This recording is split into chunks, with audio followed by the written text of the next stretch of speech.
real quick, this is my alt channel, and my main channel is in danger every day of getting banned as a result of talking with these amazing people very candidly. So please do me a favor and subscribe down below. Helps me out a lot. Get the hell on it, doggone it. Liam, what was your favorite part, man, about the whole Talladega experience? Oh boy. Honestly, it's kind of the surround sound aspect of watching the cars on the screen, and also like every 45 seconds just hearing the cars go vroom. That was fun. I got used to it because it was like really loud, and then like after the end of the Xfinity race, I was like, oh well, I'm used to it now. I can go to another one. Who needs air protection? I don't, but I should have actually had ear protection. Yeah, you don't think about it. When you're in the car at that speed, you actually don't hear. All you can hear is wind and my radio. That's all I hear is radio and wind. And then if you start almost getting to the rev limiter, when we were in the really high speed draft, you could hear a high pitch whine. Is it hot? Oh yeah, it's like 140 degrees in the car. Oh geez. And yeah, that's why I was completely just wet when I got out of the car. And then we went and sat in the infield for the Xfinity race, and I heard it every 50 seconds. It just sounds like Banshees, just like it's all you hear is this like just wall of sound. And I was like, oh, is that what it sounded like for my race? That sounds great. Yeah. It was cool, man. It honestly adds a level of immersion that you can't get anywhere else other than being there. Like, it truly is a different experience. Like, my first car race ever, first time watching cars go vroom. I've never even seen a NASCAR race on TV before this point. Oh, that's great. That's even better. Now I'm like, all right, I'm down. Let's go. But only in person. Yeah. Are you coming to Dover, man? I got to drive the C2E2, and I'll be in Chicago by then. So I will not be going to Dover. Oh, that's right. Yeah. I do want to go to another one, though. The boys are going to a baseball game on Thursday, and I talked to Andrea about it. I was just like, I could go to the baseball game.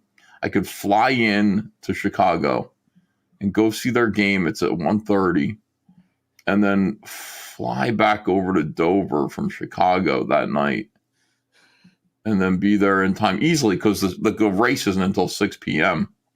And then Hunter would drive down to Dover and then drive me home. That's a possibility. That was a very busy weekend, but I could do it. Yeah, Andrea. It's like a James Bond. You're like a James Bond character. Yeah, I don't want to do all this traveling, but I don't think I'm going to do it. I think I'm just going to go to Dover. I'll just drive down there. Should be nice. Look at your car. It looks good. Good job. Thank you. I'm not really good at cars, so that means a lot. They're not easy to draw. I like CyberFrog's face. I think CyberFrog's face has just such a perfect design. He's just kind of pissed yet kind of adorable. You know, that's what frogs look like. If you look at a frog, they're like they're just kind of pissed looking. They're frown. Yeah, they're frowny all the time. That's why I like them. Yeah, dude. Yeah, the frog is great, man. Frog is great. I would love to have a frog or something to that nature on a car all year, and then it would be astronomical. But have something like that all year, and just have it. What's the word? Have it recognized on TV, and everybody knows what it is. Because I've already had 4 people message me and be like, their kids saw the frog car, and you're their new favorite driver because he's the frog car. And I'm like, that's easy to remember. Like little kids would see that, and I mean, the branding is really good. I got to tell you. Yeah, I understand. Like the branding, just aside from the fact that it's mine. You know what I mean? Like, so I understand that I'd be like, prejudiced, but it really is good. I mean, little kids see it. It looks way more interesting than Heinz ketchup or something like that. Branding on a car, exactly, and they remember you. And somebody said, a mommy told me, and I think she's probably in the audience now, her son watched it and was just like, I want to grow up to drive the CyberFrog car. Like there's the CyberFrog car, you know what I mean? That's always there. And one day he could grow up to drive it, a NASCAR. That's fucking cool. Yeah, dude, it's great. I love it. I just love all the positive reception to it. It's really, really cool. Squid! Congrats, bro. Great to see you going places. Wish I could have made it out. Nothing against NASCAR, but I always love rallycross more. I also love rallycross. Thank you so much, Squid. I appreciate you, Squid, for all your love and support. Holy Ozone said, Mint, you designing a new rap over there? Going to be hard to beat that frog. It will be hard to beat that. I'm not trying to beat the frog. The frog is pretty much perfect design.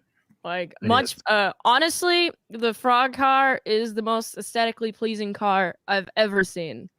You know what? Should we just I could get Joshua Lamb just for fun. Do you want to see what a Salamandroid car would look like? Yes. Oh yeah. You want to just because he's already got the templates. You know, I could just pay him to design what the Salamandroid car would look like. And worst comes to worst, we just make a die cast of it. But it'd be fun to see it. I'm like very curious. I would love to see that. What would the base colors for that car be, you think? Blue and purple. Some pinks in there, yellow. That'd be wicked. There's my Ryan Blaney ran a purple, like I think body armor car last year in the Cup Series, and it was my favorite car of all time. It was awesome. Purple and black, purple, black, blue. That'd be wicked, dude. That would really stand out. He obviously knows what he's doing. So I'm gonna send him a message right now. Let's do it. Let's do it. What the hell? Let's do it. And we'll make the money back in super chats anyway. So we just want to pay Joshua. MTB Steve says, congrats on your first Super Speedway finish. I watched you race on Saturday, and then I went to Long Beach Grand Prix on Sunday. Fast cars all weekend. Hell yeah, dude. It was awesome, MBT Steve. And now I'm ready for Daytona because I understand how this works. The first half of the race at Talladega was all learning. The last half was me giving it balls. And my dad was, I got out of the car. My dad hugged me and he was like, you were hauling ass that whole 37 laps, the last 37 laps, just balls to the wall. I ran my fastest lap, like the third lap or sixth lap of that second run. It was a fast lap too, 185 miles an hour. It was awesome. Thank you, NBC Steve. Joseph, perfect opportunity to make a video about every aspect of racing, the names, phrases, how the points work, how the rules work, and how they are applied.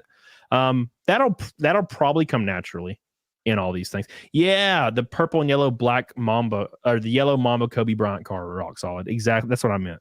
That's the car I'm talking about. Wicked car. Carlos, you bitch. Trent Westbrook with an orange super chat says, congratulations to you all for an amazing achievement. Thank you, Trent Westbrook.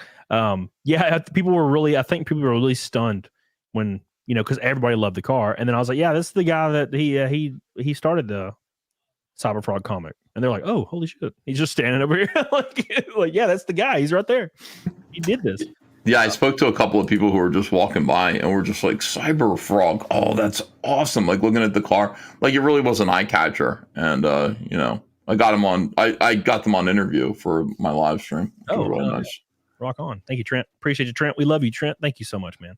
Billy Hatcher says, dare I say it, CyberFrog car looked even better than Jeff Gordon's car. I think you're right. Every time I see it, I changed all my pictures on all of my social medias, backgrounds to the CyberFrog car because I'm pretty gay, so I changed all of it to CyberFrog because it just looks so damn good. I mean, look, I have a CyberFrog hat just sitting right here, sitting on my stream. So let's just do it. I mean, let's go ahead and make t-shirts and stuff and just fucking do it. Yeah, dude. We did have a t-shirt mocked up. Thank you, Billy Hatcher. I love you. Andres, Ethan, do you think it could increase sales or is it more about brand recognition? I think both, but brand recognition is kind of the thing, but both for sure. Thank you, Andre Perez. What do you think, Ethan? Yeah, like I'm not even thinking about selling more books for like directly from this. It's more like, it is brand recognition. Yeah. That's mainly what it's all about nowadays. In the 90s, there was a little bit of ROI on it. Not really anymore. It's more about brand recognition, which is what it's always like. The Lowe's car, the Home Depot car, it was all about brand recognition. Because it's mainly little kids seeing their favorite car. That's kind of how it worked back in the day, and kind of still today. I mean, look at all the kids that loved it. Seeing the CyberFrog car, which was an honor to drive. Alan Jones says, CyberFrog car is one of the best paint schemes I've ever seen on a race car. It's awesome seeing you accomplish your dreams. And Alan Jones is a big race fan, so that means a lot. Thank you, Alan Jones. I appreciate you. We'll be running it again at Dover Friday at 5 p.m. It'll be on Fox Sports 1, 4:30, 5 p.m. And of course, I'll be there. It's going to be very interesting. I've never been to that track. But I usually can get caught up pretty fast to how the track is. So it's gonna be a lot of cool. You want me to share this? Yeah, let's take a look at this. We got this T-shirt design here. Even though it says it looks Cody needs to be fixed with the C there, but this was the and we would change the car so it actually looks like the car. Yeah. That's the back, and then the front would just be like this with your number. I don't know, it might be cool. Yeah, I'm all about it. I'd love to have one and wear it all season. Because I would, for sure. That's a really cool design. Yeah, it just looks NASCAR. It looks fucking awesome. Yeah. Yeah, I'll get them started on this too. Let's go. And a hat. Let's do a hat. Yeah, we could. I'll wear that all year long too. A good deal. You could do a Trump variation for 2024. Make NASCAR great again, and it's green. it's CyberFrog. Yeah, that'd be hilarious. But yeah, no, I think it'd be great, and I think there'll be some opportunities in the near future to like do a collab thing to make sure we can get something cool happening. I think Ashtara says looks great. It does. It really, really does. Sebastian, EBS used to sponsor CyberFrog car for the entire season. It would make CyberFrog a household name. Just think Mellow Yellow and Kyle Petty. Good Somebody point. beat me to it. Yeah, somebody did beat him to it. But we'll figure something out for sure. And 2025 is wide open as well. So that's going to be a wild year. And it's just not that far out now. It's only 10 months away. Thank you, Sebastian Annan. I appreciate you for your orange boy. I love you. Thank you so much. Halfway to Naked Snake, one red boy from a rainbow knot already. Base Bunny says, it's my son, 5 years old, said he wants to drive the CyberFrog car someday. Yeah, okay. That's right. Awesome. Yeah, it's a very fast car indeed. Very, very fast. Can you put NASCAR on something without paying them? No, I don't think so. I don't think you can. But we would avoid any of that. We would avoid any license issues for sure. You know, it's pretty easy. Just don't put it on there. You know what I'm saying? Just don't put any logos on anything that could be drawn back to anything. And that should be pretty fun.